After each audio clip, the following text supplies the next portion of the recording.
born and raised in the Bay Area, California. Came up here for school, but originally I was raised outside of a small town in the mountains in the Bay Area, and I was raised to be compassionate. I was raised to be someone who cared for my community, and growing up, that manifested itself. I took a year between high school and college, between when I graduated from there and coming up to Gonzaga here. I wanted to explore other cultures and experience different perspectives, and so that brought me to South America and Europe, and I was able to learn a lot. I was able to experience other cultures, I was able to learn new languages, and that was really enriching for me. And so I came into Gonzaga just like ready to, I majored in, or declared a major of international relations, and I wanted to learn about how we could solve these problems around the world, right? Like, okay, there's so much that can be done. How can I, in my little part, do what I can? So I studied international relations, but then about 2 years into Gonzaga, I shifted my major from international relations to sociology. And so I started getting more involved in local groups such as the Sustainable Action Subcommittee here. So that's a city branch that helped craft the City of Spokane's Sustainable Action Plan. So I volunteered with a bunch of awesome local experts, and and then also conducted research, a research fellowship at Gonzaga, studying the health effects of wildfire smoke here in Spokane on the populace. And I saw a direct correlation between when wildfire smoke is in the air, people's health outcomes got worse. And obviously we know that, but it was in the data too. And I started to rethink this whole idea of where I can make change. And so I started to become more involved in local community organizations. I graduated and I went right into work at a local sustainability company. And for coming up on 5 years at that company, I've worked with tribes, I've worked with local governments, I've worked with school districts on preparing for the effects of climate change and doing what we can now to make our cities and communities more sustainable. And so in that work, as well as being a volunteer on the city's climate board, I've really gone from this global to local perspective of how change is actually created and made. And I see and work with so many fantastic community members that, especially here in Spokane and throughout the district, work to make this place a better day, a better place each and every day. And so,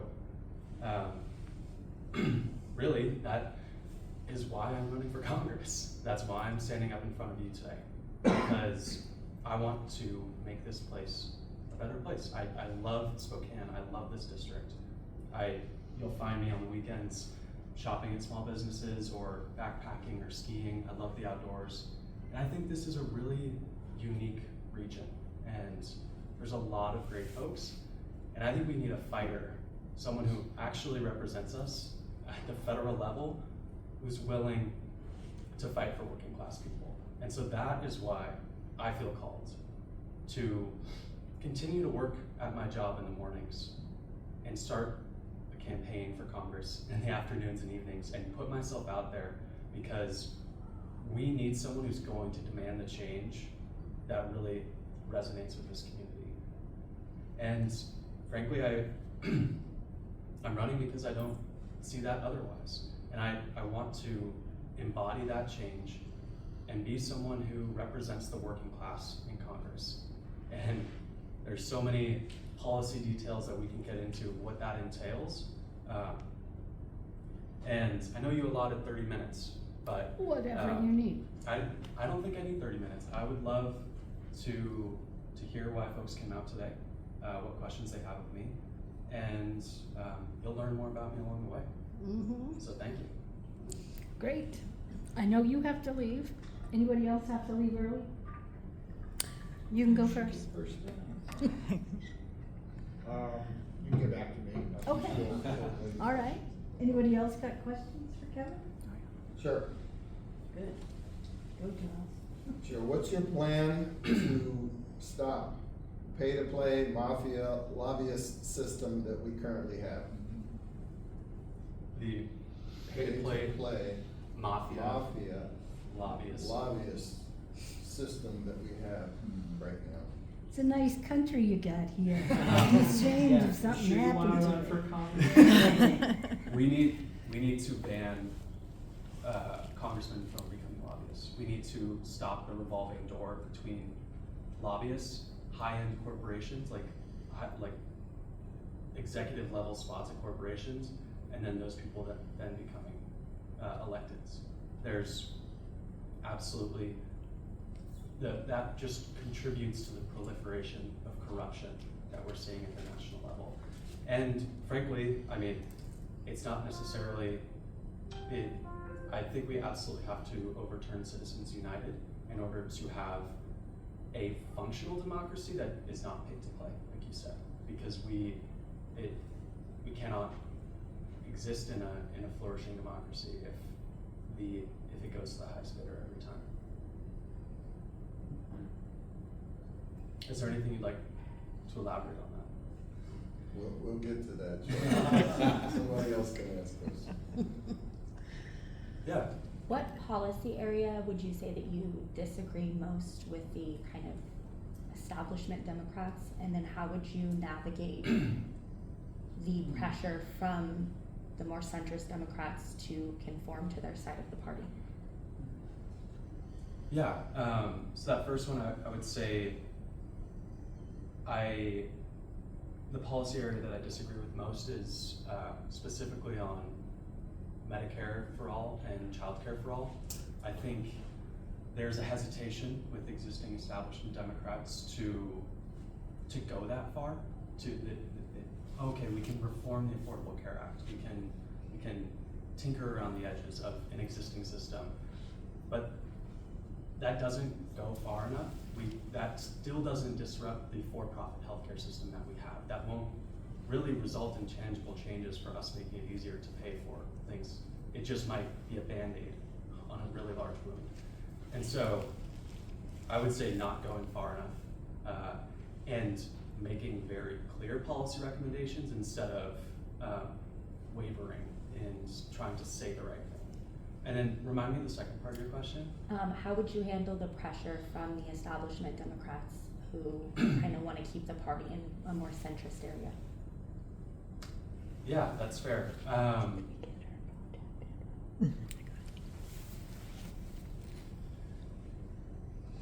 would tell them to get on board because we're going to have the support of all the people that are going to benefit from these things, and that I don't necessarily need establishment Democratic support. This is the will of the people. It's not just something that I'm coming out here and saying.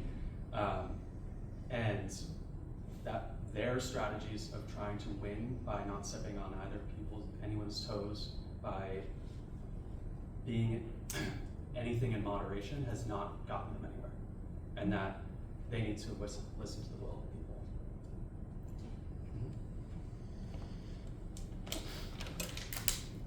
Other questions? Yes.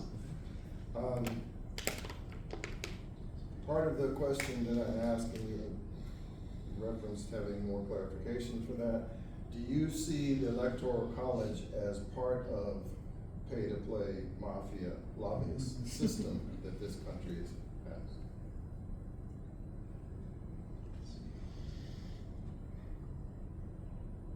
I don't see the immediate connection, but I am open to finding out more about that, because frankly that's not something that I am too familiar with as far as how the relationship between the Electoral College and the pay-to-play system. So I would love to learn more about it. Love to talk to you about it. Any chance. Based in racism, strongly. Do you, how do you feel about universal health care? I know you already kind of said Yeah. that.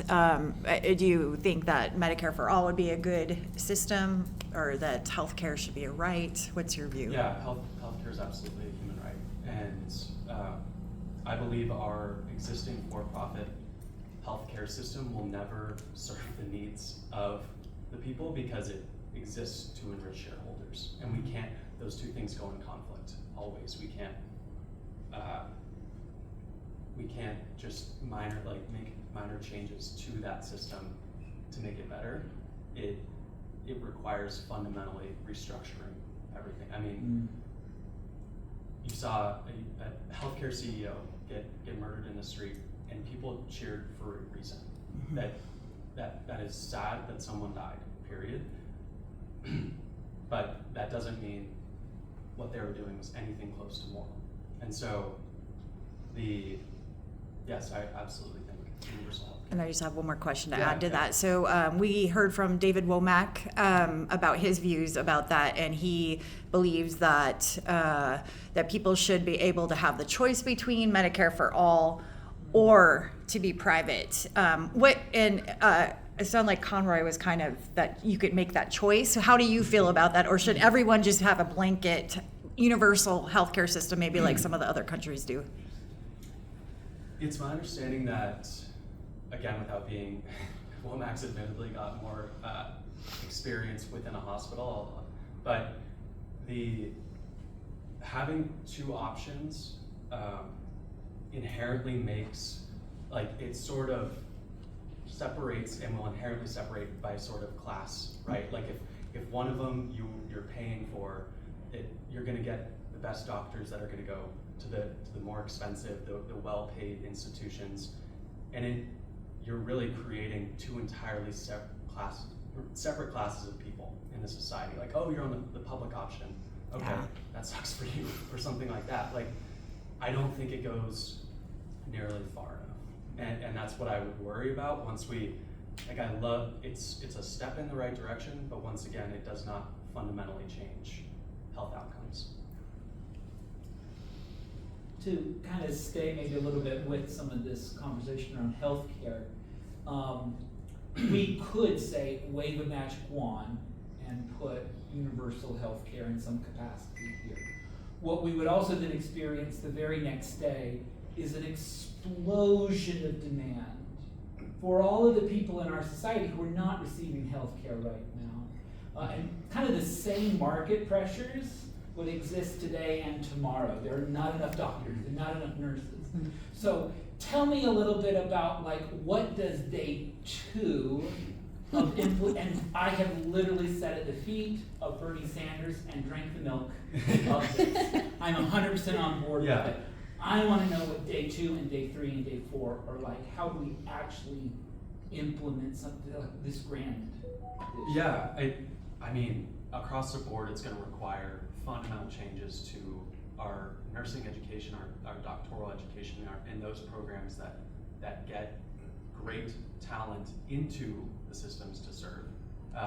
And then from a care perspective, it's going to be a massive overhaul. It's gonna, I'm admittedly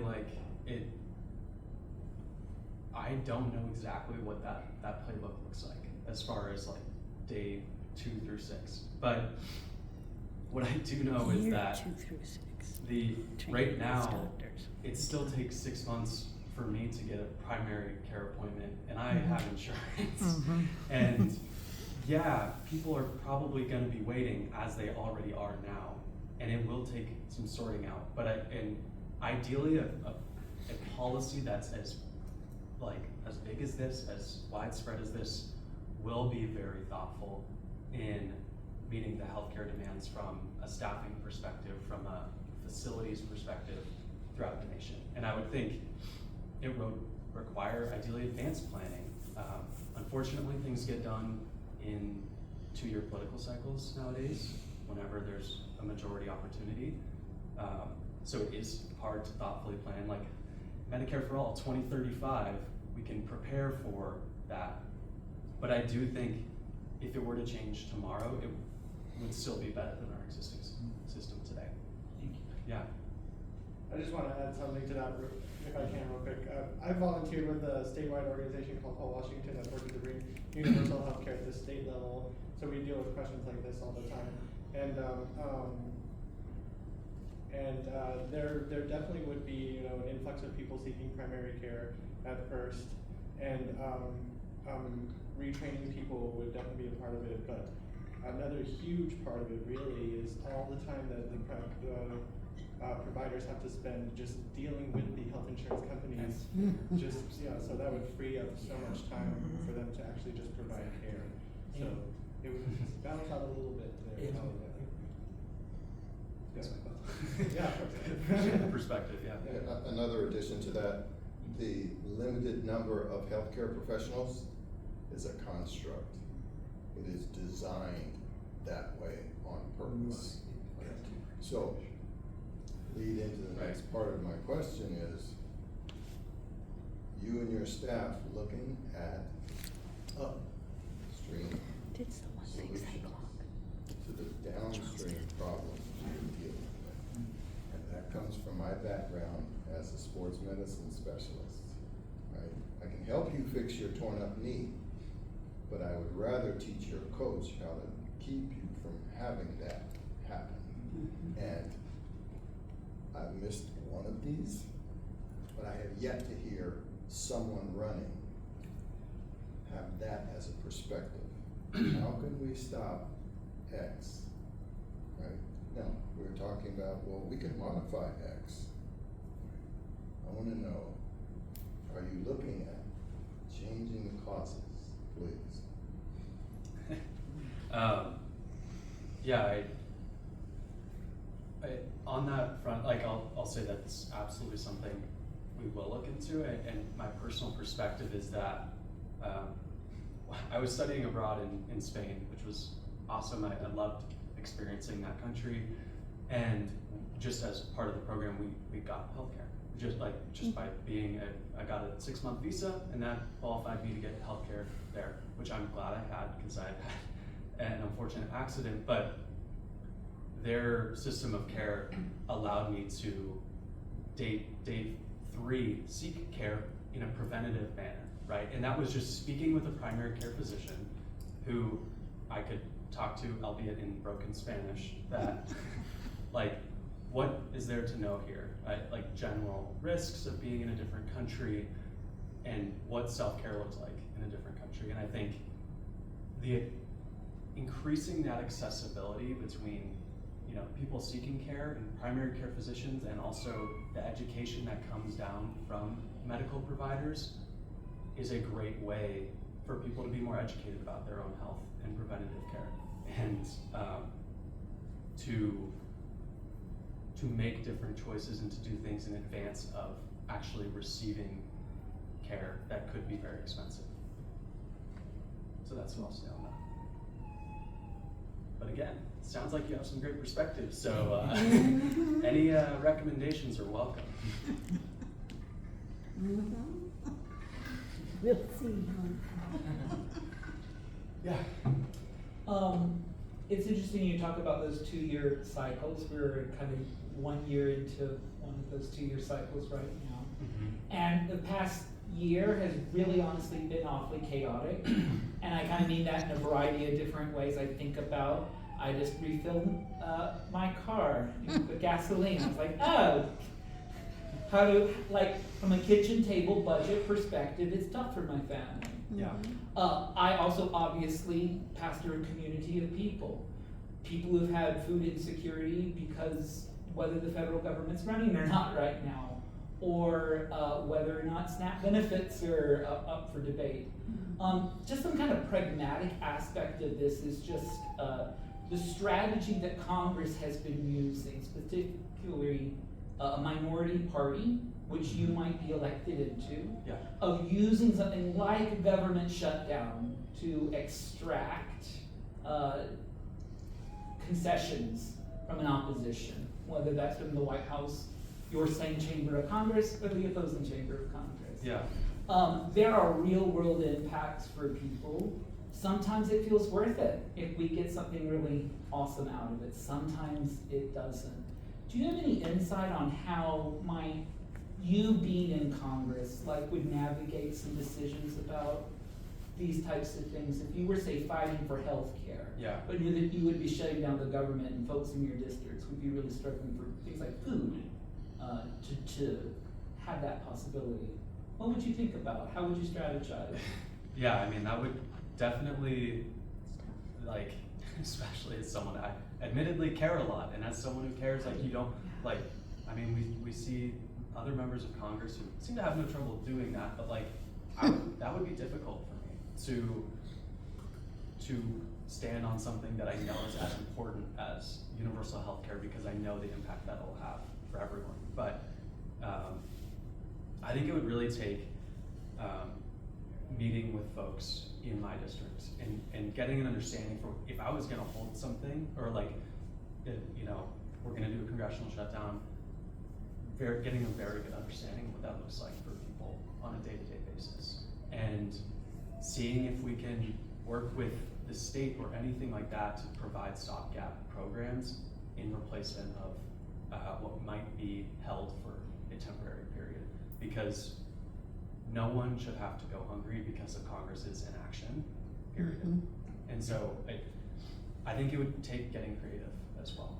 And I'm absolutely willing to do that. Yeah.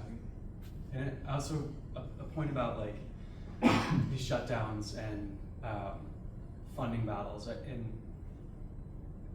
there's this broader, like, we can't, like, yes, people being concerned about their bills and being able to put food on the table is crucially important.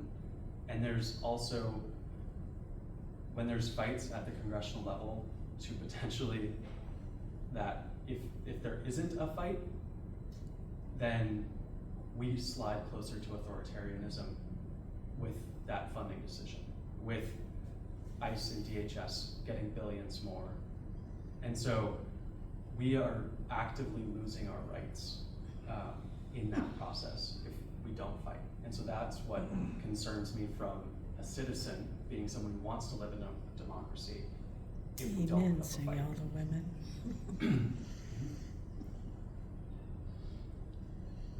Other questions? Yeah. I was a little bit late, so I apologize if you touched on any No of worries. this. But I did see, I just found out about you today, so everyone in this room might already know the answer. But I did see that you aren't taking corporate PAC money, specifically APAC money. I love Yeah. that. How far would you go in a vote?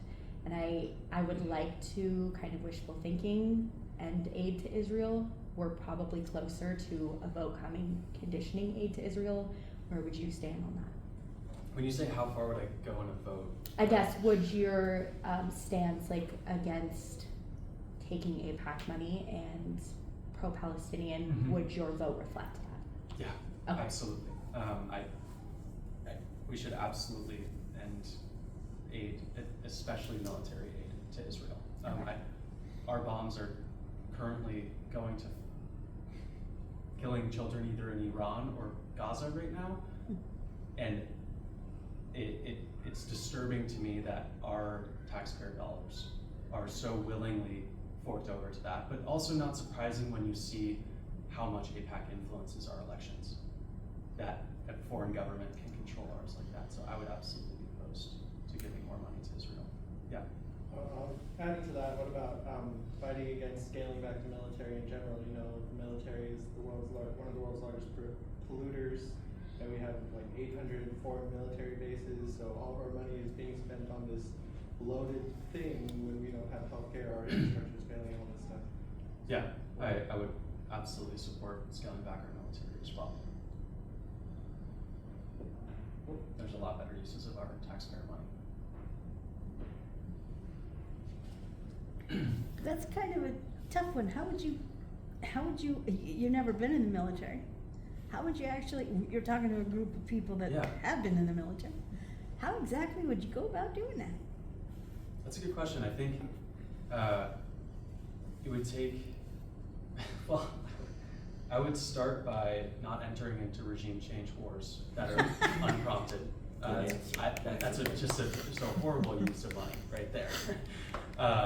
We've already exhausted most of our missiles that we even had in that region in the first week of that war. That is going to be billions and millions of dollars. And so, yes, I think it's absolutely not engaging when unprovoked. And that's how we save money that way. And then taking a hard look at, I mean, the Pentagon has failed 7 consecutive audits to their budget. There's fraud and waste throughout that budget that like doesn't necessarily involve, you know, the service members, the people who are fighting for this country. It has nothing to do with them. It's the contractors that are billing insane amounts to the American people because they can get away with it. And so maybe they could actually pass an audit, and I believe that there wouldn't be fraud or waste in that Department of Defense.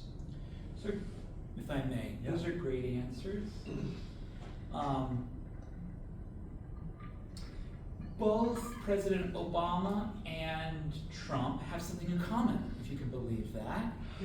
Yeah, That's they've what I was been getting at. encouraging, most in particularly our NATO allies, to honor security agreements to them when we spend as much as we do. What would it be like if our allies spent 1, 2, or I think the goal is 3% GDP? I think it's- 5. Thank you, which is probably more reasonable. Knowing that we sit in this kind of uncomfortable place where we're like, shouldn't be going around doing regime change, but we're also a great power. If peace is gonna be in the world, like we have a hand in that in some way when we talk about security in the world. We could debate all day long about whether or not we should hold that position in the world. But specifically around the question of our NATO allies, Obama used a carrot, Trump has used a stick. It hasn't actually moved the needle all of that much. Right. How mindful that the House isn't really keen on foreign policy. Right. But do you have any thoughts around that? How do we You know- work with our allies on shared security goals? That's a great question. I would start by addressing that they might not view themselves as our allies anymore. Yeah. After, like, you know, in the year 2026, Yeah, sure. the carrot is gonna mean less and less. When Trump's administration has been so willing to pull the rug out on our own allies and try to leverage, like a strong man, any way that he can to get them to capitulate, to pay more into this, it doesn't really feel like there's a strong united group of allies at this point. I think there's still values aligned countries that might be under the umbrella of NATO, but Trump made it a lot harder for us to make any progress on that. Honestly, I don't know what would be something to resonate with another country after the way we have behaved as a country in our foreign policy the last few years. Well, technically, Yeah, in a position in the House, yeah, you wouldn't be writing any of that shit anyway. Correct. That's the Perfect. UN and Senate. NATO. No, the Senate doesn't write those bills either. You gotta put the work where the work is. Not your bailiwick. Funding the Thanks. UN, funding the NATO, that's your bailiwick. yeah. And I agree, we should absolutely continue to fund those institutions. Yeah. Sorry. The divisiveness that we're dealing with, that for some of us has always been there since the country started, others of us it's more new. Historians describe the 80-plus-year-old cycle that we're in and what's going on in the world, especially in this country. Are you familiar with that at all? Something to have your people look into, right? Because it keeps repeating. Yeah. And we recognize that, we don't talk about that. Part of the reason we don't talk about that is the language that we are all used to using is based on colonization. Mhm. Okay. What can you do about that? It's loaded. That's a hard one. Question too. Yes. We didn't say this was gonna be easy. I Sorry. have no expectations of that. So I just want to make sure I understand your question. Please. Mhm. what can we do about this difficulty in understanding? Are you talking about the division amongst one another? And so like, that the language of colonization. You consider yourself one political party? Which one are you in? Yes, I'm a Democrat. Okay. Right. And if I'm not, right, what language do we actually share? Because we are actually arguing the same things with a different perspective based on what my history is and yours. What can we begin to do to change that? You had an example in the video of the 24-hour, the 24, whatever it was, change from all of my news from one source to having a different one. Mm-hmm. Okay. We can change that. Yeah. We've never been willing to, because we've not been allowed to, so we didn't have the skills to address it. Right? Your question about how do we connect, how do we figure out how we work with our allies? I see that as the same question as how do we work with the people in Colbert, in East Valley, right? Ask them, and we begin to figure out what do we have in common. Not how much money can I get from you, which is the linguistics that we have been raised on and don't recognize it. Mm-hmm. Yeah, I think your point about is focusing on what we have in common with others, because so many of us are just wanting to do right by ourselves, our family, make ends meet, pay bills, that when speaking with someone face to face, it's recognizing that shared humanity, that shared desire, and not as much focusing on the 20% that may or may not divide us or that we might disagree on, because all of us are just trying to do our best. And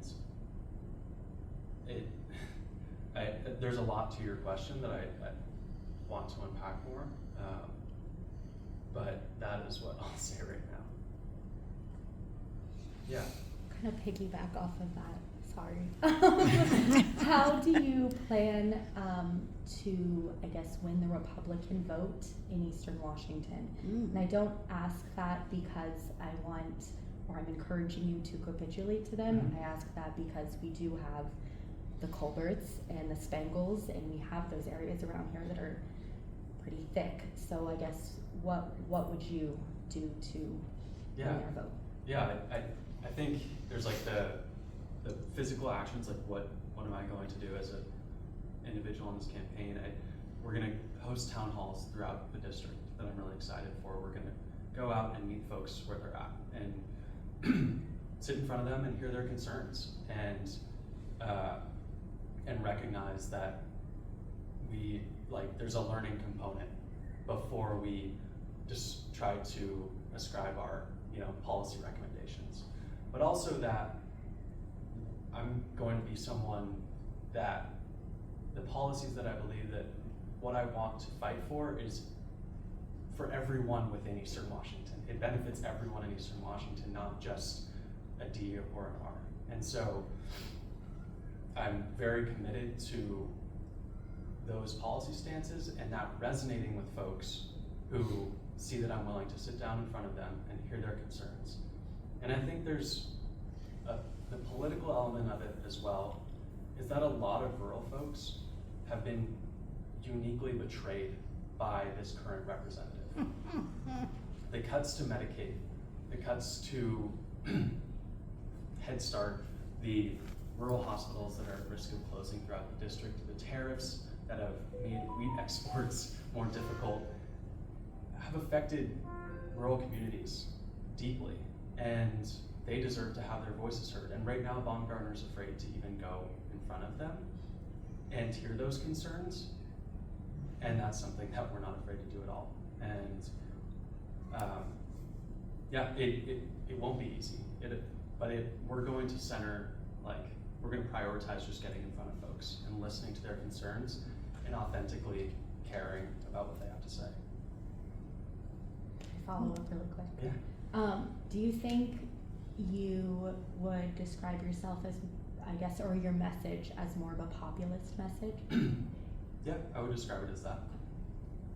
And I think there's an element to a populist message, especially around a populist economic message, being able to resonate with folks on both sides Yep. of the aisle. Great. Yeah. On the flip side of that, I'm sure the strategy is similar, but how do you plan to activate the more left voters who have been apathetic because they don't see an option that they can relate to?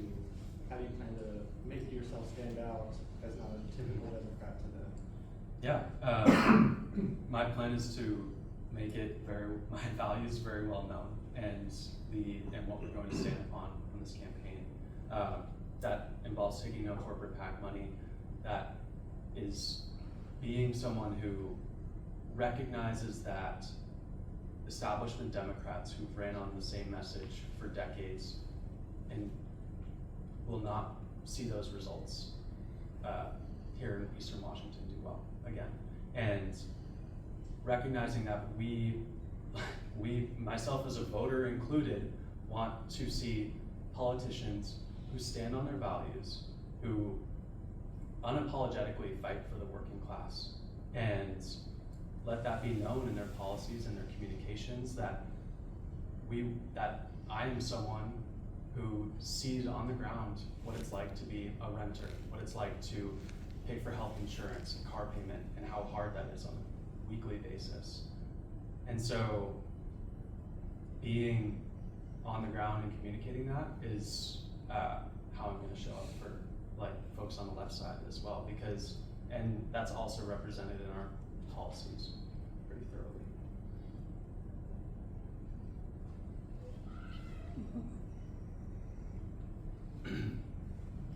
Questions? Are we ready for the lightning round already? Good. Okay. Should be good. I know. Well, I can warm you up by saying something like, this is a personal question. What the hell are we gonna do about AI, man? Sorry. I mean, just off the cuff. Well, it seems like their companies would like to be involved deeper in our national security apparatus, which is even more terrifying. And so we might not have much of a choice about what we're going to do with AI as it currently stands. We can opt out as consumers, as individuals, but the rapid expansion of data centers throughout the country, as well as how intertwined the billionaires who lead these companies are to our government, doesn't give me much optimism that these large language models are soon going to be used for mass surveillance, as we saw this last week with Anthropic not wanting their technologies to be involved. But 2 others opted in, not surprisingly. And what are we going to do about it? We're going to fight back and use our civilian power to not let that happen in our communities. So if you get elected, that's the kind of stuff you can write laws about. Yeah. Okay, just, One small. yeah, go ahead. Okay. Practical question. Yeah. What are you doing mentally to prepare for the fact that you will be physically attacked? Physically attacked. Yeah. Mm-hmm. Like someone's going to fight me. Yeah. you think the people who consider themselves mega, right, are going to reserve not attacking you? They've gone after everyone else. Mm-hmm. And if you start becoming a more viable candidate, you also become a more viable target. Yeah. Mm-hmm. And fear it's gonna get you, unless you're prepared for it. That's the question. Two parts. For the physical tax, I've been doing boxing for the last 8 months. So, you know, if someone wants the hands, they can catch them. That'll deal with a guy with a bat from yesterday. Oh my gosh. Yes. From the personal tax perspective, yeah, I mean, it won't be easy, right? And I think from a actual management of those, it's about me not necessarily, like as we get further in the campaign, ideally, you know, for better or worse, I will probably be attacked in that way, but I'm not going to necessarily read through Facebook comments or like there's a level of separation that I will need to have on some of these things for my own sanity, right? But thankfully I've got no skeletons in the closet as far as where that's from. That won't stop people, that won't stop attacks, I'm well aware.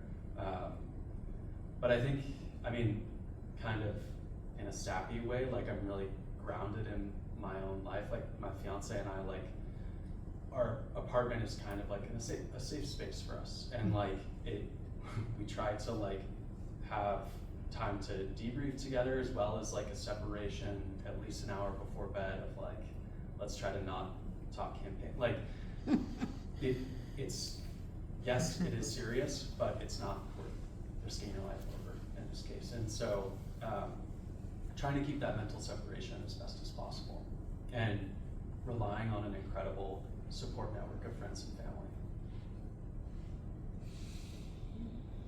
Just don't get caught surprised. I'll stay ready, don't worry. Okay. So, these are the lightning round, so as quick as possible. Yep. So, do you support expanding the Supreme Court? Yes. Do you support the attacks on small Venezuelan boats? Some of these were written a while ago, No. like a month ago. The idea is still the same. Yeah. Are we right to support the Ukrainians? Yes. Should we go to war with Venezuela for regime change with Maduro, for oil? How is that different from Iraq? Substitute Iran for Venezuela. Yeah, no. No, we should not. Okay. Should we have a supreme unitary presidency? No. What are the 3 branches of government? Executive, legislative, and judicial. What's the fourth? Some people didn't know that. What was that? What's the fourth? I don't know. Media. Oh. Jeez. What's the 4th Come estate? That's not a branch of government. No. Nor should we try to legislate. Okay. Are those branches equal? Yes. And what will you do to adjust what you find on the ground there? I'm not sure I understand the question. But adjust what The I find. executive, if you get elected, Yeah. the executive is the be-all and end-all up there right now. Right. So the ground that you're gonna hit is Well, not equal.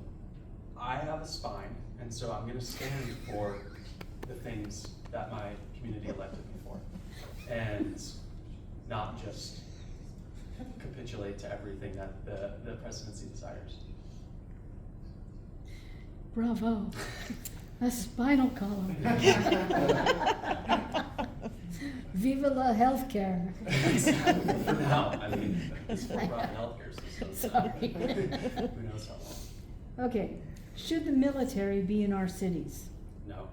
And under Can we what substitute authority? ICE on that? Well, yeah, there's a problem with that, for sure. Well, yeah, go ahead and elaborate that, because we haven't talked too much in this particular thing about immigration or anything.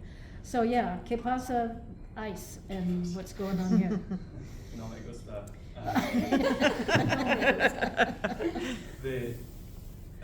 So it's interesting that, so your group got started from what I understand, especially around when the National Guard was deployed Right. to cities, right? And we saw that it sort of, they wanted to see what they could get away with. Right. The administration wanted to see what they could use our military for in our cities within the first few months of their administration. And largely, it seems to be that our judicial institutions held and they got pushed back. But then they just said, we're gonna fund ICE $75 billion over the next 3 years. And so instead of needing to deploy the National Guard, they don't need to anymore. They have their own private military. That Slave reports- patrols. Yep. Exactly. And the slave patrols. And it reports directly to Trump, Mm-hmm. well, through a few other mouthpieces, but it. Dog we all know. shooters. Yeah. And- Not anymore. What'd you say? Dog shooters. Christine. Oh, yeah. Yeah. RIP.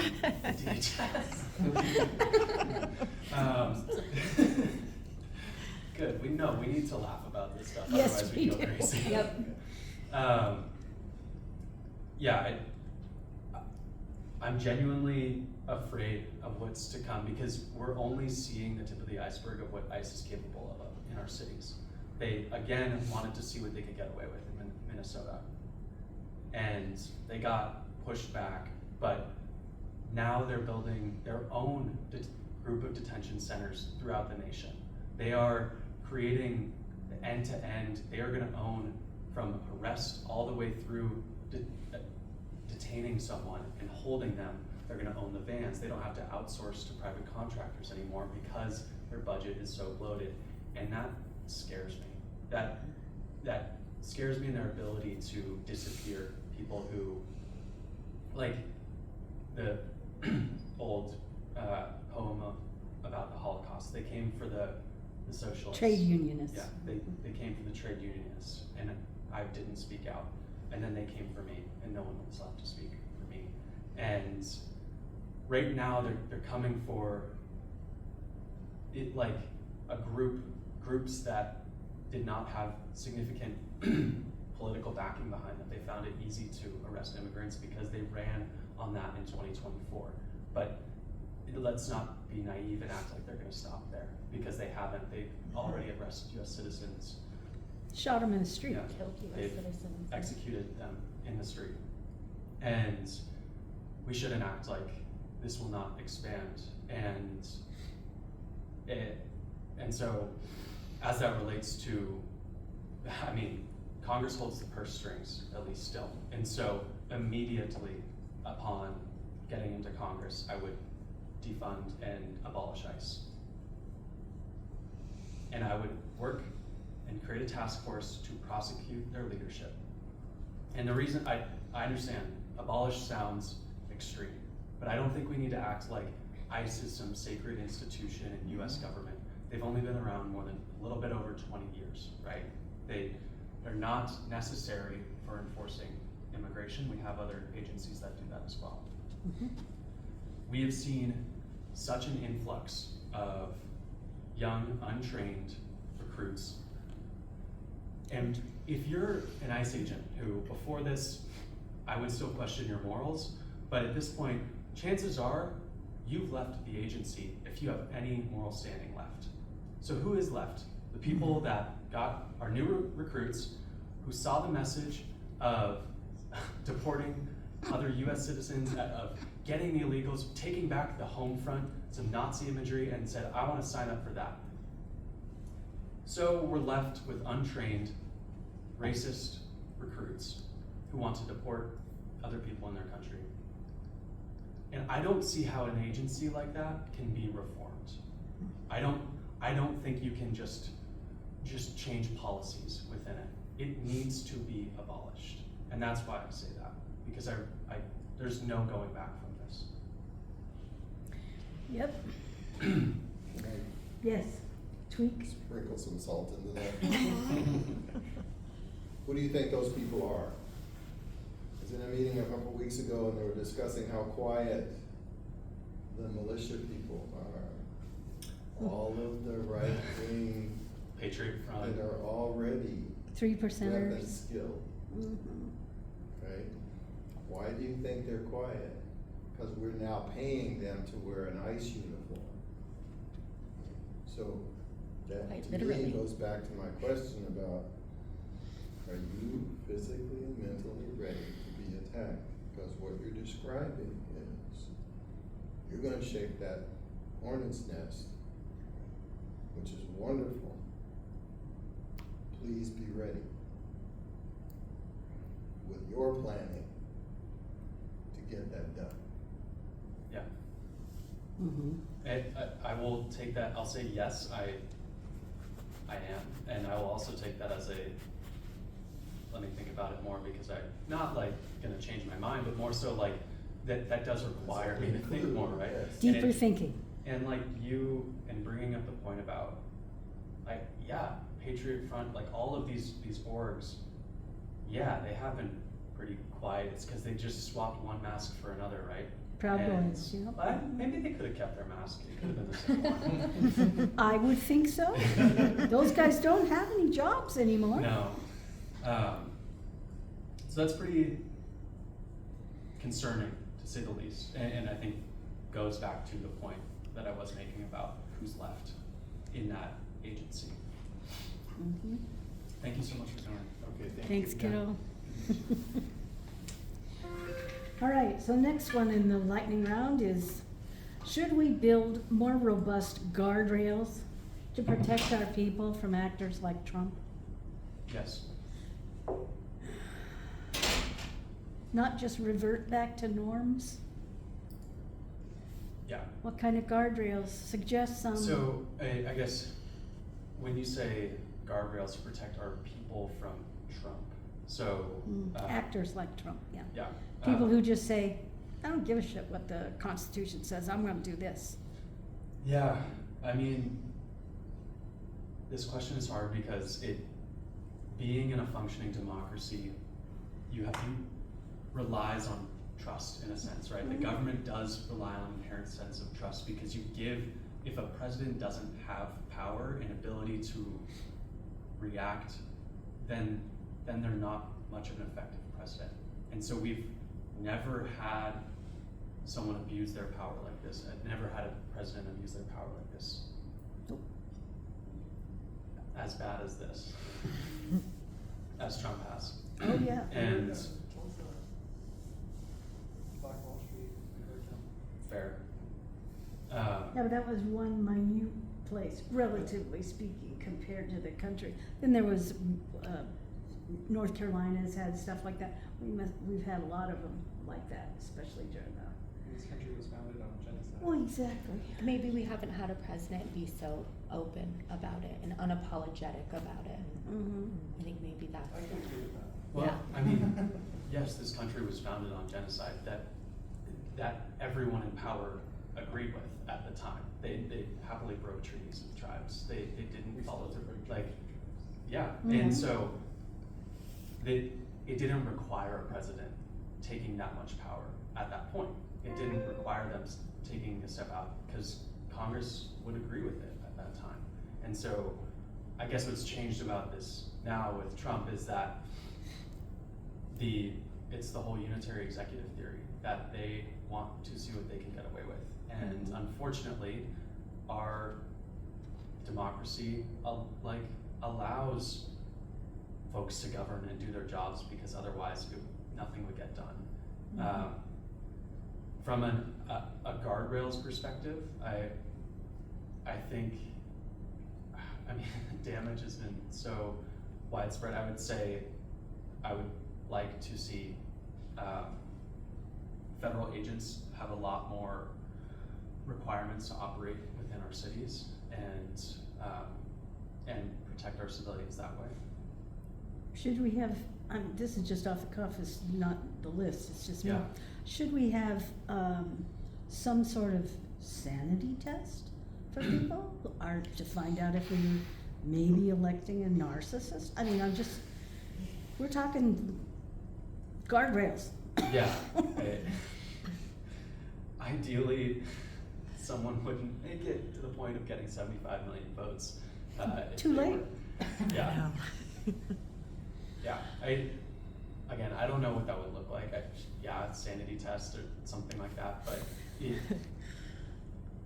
I think it goes back to corporations and media that are willing to profit off of division and people needing to feel like, politicians feeling like they need to run on that division and drive a message of hate in order to get elected. And again, that's not a specific guardrail or anything like that. That's a sign of how broken our systems are. That it is more profitable on Instagram and TikTok to create hate and division than it is to work together.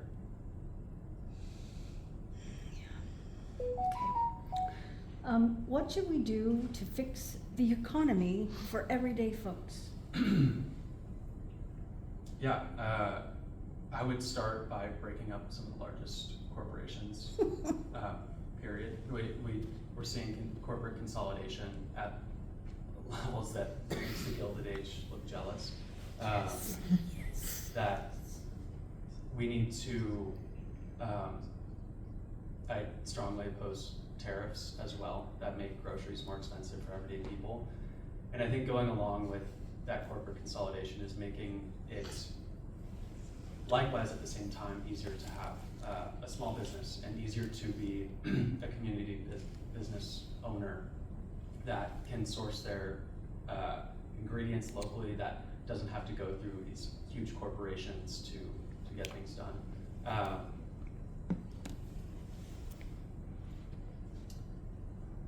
I would also say from the economy-wise, I think we need to, I think we're seeing a drastic rise in energy bills, and those, energy and housing are huge expenses, and energy will only increase for as long as we don't build what we need to, and we have the solutions at our fingertips, right?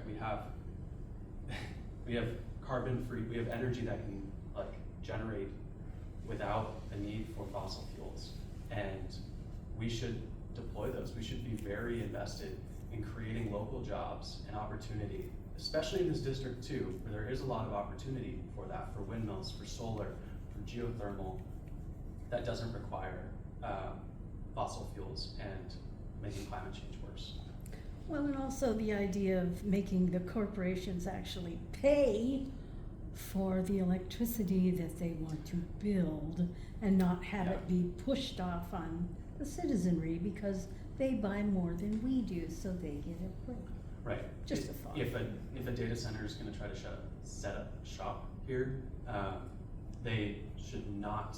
That should not result in an increase in rates to local customers, and they should also not be allowed to build on-site natural gas plants or anything that is essentially outside the realm of our grid and regulation, and that's really concerning to me. Mhm. Now here's one for fun. Yeah. Have you ever been arrested?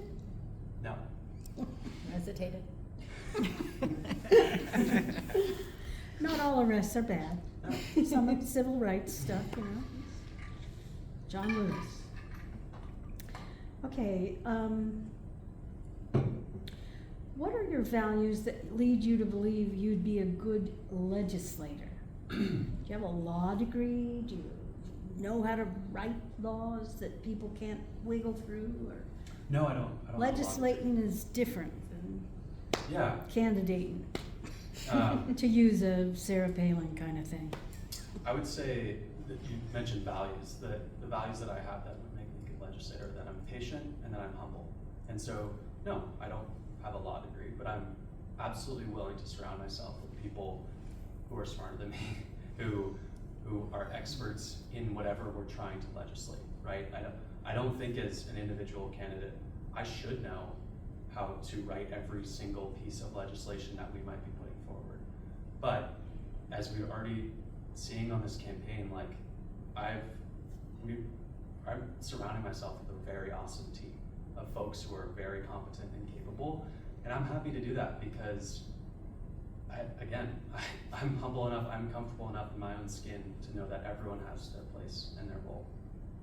And the patience part, it just gets back to being able to, sit through those sessions and be able to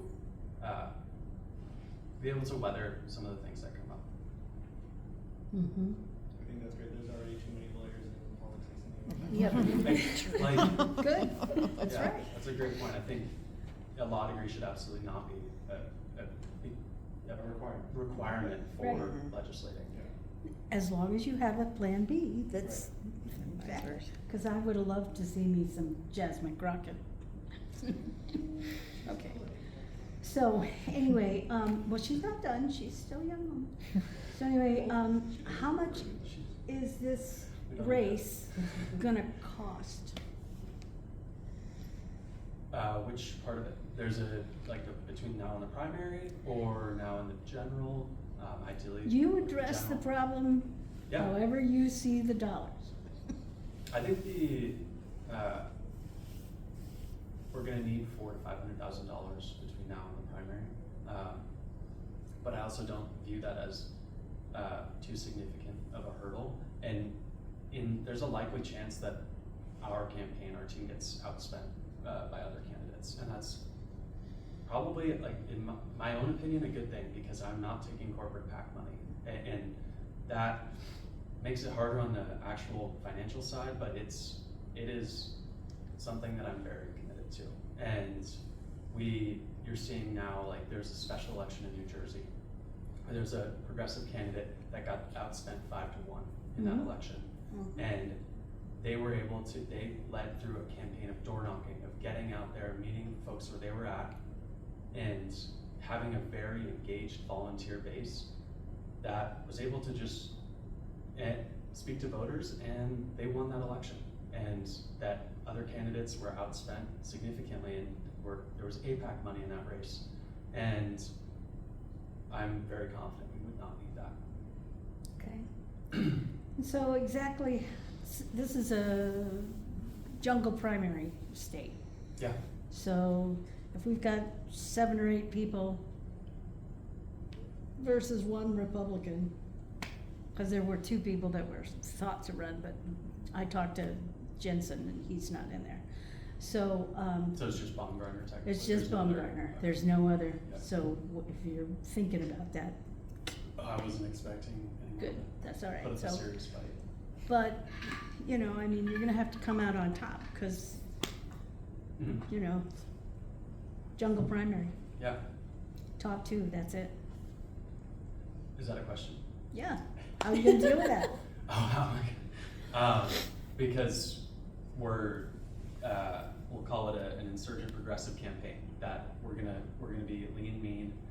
We're gonna have we already do have a super engaged group of volunteers Okay. that we have folks donating their time who haven't normally been involved in political campaigns. These are folks that aren't, retired and have all day to spend there, donating their free time to get the message out, to tell their friends about us. And because I'm working in the mornings, I'm someone who is a current member of the working class who lives downtown. I walk the streets. Like, that message is what I'm planning on spreading far and wide. And you already have an endorsement, right? Yes, good call. Already endorsed by the Spokane Young Democrats as well. Okay. And how are you going to deal with the anti-science environment? I mean, I think people have been, well, I'll say we need to absolutely prioritize not, like, putting leaders in critical agencies at the national level who actually believe in science, such as vaccine science, in so many disease science, folks who are actually career professionals and not coming at it from a make America healthy again perspective that isn't actually founded in or grounded in science. And we're already seeing all the holes in their arguments, and we just have to immediately remove those administrators and fund those institutions, as well as, all the way down into our research at our universities as well. Like, we need to significantly move funds back towards that and actually prioritize real science instead of whatever they're spewing. There's always gonna be the people who just don't get it, flat earthers, you know, I mean, Yeah. you gotta We're not think gonna about, win those. we can change the policies, but they don't have to take it. Yeah, I wish the flat earthers didn't. It feels like these guys are a lot more dangerous because they are actively crafting policy and directing funds, Yeah. right? Like that they are choosing to not believe their eyes and ears and be okay with the consequences, and that results again in poor health outcomes for the rest of us. Mhm. Do you think we should scale back the military? Yes, to my other point, already Mhm. answered. And, so what's your take on the Iran war? I may have already asked this, are we as strong now as we were? What does that mean? Are As we we as, were, 2 weeks ago? oh, You know the old saying of, walk softly and carry a big stick? yeah, We don't get to do that anymore. We haven't been able to do that since 2000. mhm. So, I mean, all we've got now is being a bully. Yeah, no, I would say, it's a great projection of Trump's own insecurities. Among other things, I think, no, we're not stronger now. I think I'm absolutely opposed to the Iran war, especially when there wasn't an immediate threat represented by the Iranian regime.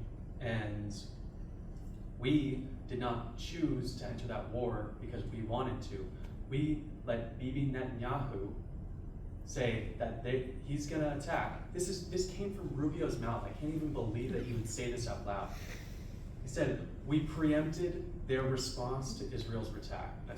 So you let Israel decide our foreign policy and put us into a war. So I not mean, only, that's not par only for the are, course for yeah. the last year, but like, it feels pretty needless, is what I'd say. we're letting Israel wag the dog. Yep. We I don't mean, they even. are- they And are who's the dog dog. in this situation? Arf, arf. Yep. Paper trail now. Yeah. Okay, so this is basically the last question. So, there's been a giant 30-year push to privatize the Postal Service. Mhm. Maybe even longer than that. Since '96, they passed a law. The Republicans on the way out the door. They've been trying to privatize the Postal Service. We use that in Washington State for all of our, it's a vote by mail only state. We Yeah. don't have polling stations anymore. So we don't have to deal with voter intimidation on a personal level, which is kind of handy. But this is critical to Yeah. our infrastructure, and so what are you gonna do to make sure that they don't privatize that thing? Is Louis DeJoy still in charge? No, we got rid of him, but Probably there's- not. No but better, now the right? guy who's in charge of it is the ex-CEO of FedEx. Yeah. So, I think my personal opinion is that we should absolutely continue to fund the Postal Service, and we should also recognize its. We don't fund Postal Well, Service. Look, I guess not thinking of it as not running it as a corporation, right? It exists to be a service for the American people that, like we said, it is responsible for carrying out ballots in election time and taking away funding, privatizing different sections of the USPS is terrifying for that exact reason because of the unique place it holds in our elections as well. Well, I don't know if you really Yeah. understand this. The government does not fund the Postal Service at all. Not one nickel goes to the Postal Service. You know where their money comes from? Stamps. Do you know where their money doesn't come from? It doesn't come from being able to sell wine and deliverable wine. They're restricted in what services they can provide. That's something that the legislature controls. Why are they restricted, do you know? Because they're trying to privatize it, to cut it down to nothing. So that, for instance, right now, Amazon is helping it a lot. Not the postal service, but the privatization thing. Yeah. Amazon, you go and you order your little Prime crap. I refuse to do that shit. And you go on ahead and you order it and it comes in, and Amazon will deliver it to your house in the city. But if you're out in the country, they give that shipping to the post office. And they make the post office spend all that gas and all that energy to go out there to drop off that ink printer thing. Right? Okay. They're stripping the money out that way. Yeah.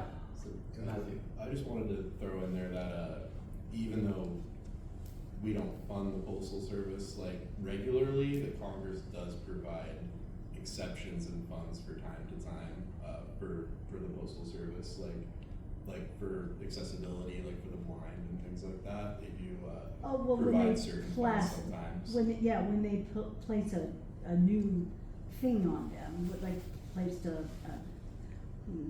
passed a law for the ADA, yeah. There's like a couple other examples of that. Yeah, but that's such a minute little bit in the whole thing, yeah. Then we should let the postal service do what they do best and not chip away at their ability to deliver whatever they need to. Works for me, it's on film now. Okay, great. Does anybody else have any real quick questions? Because we do have a few minutes. Okay. Thank you for letting yourself be open to all those questions, and we really appreciate your time. I hope that you've gotten This was great. I learned some things as well. Good. It was a very enjoyable conversation, so I really appreciate it. That's wonderful. Yeah. Good. Thank All you for right. Well, coming. thank you so much, and everybody give a round.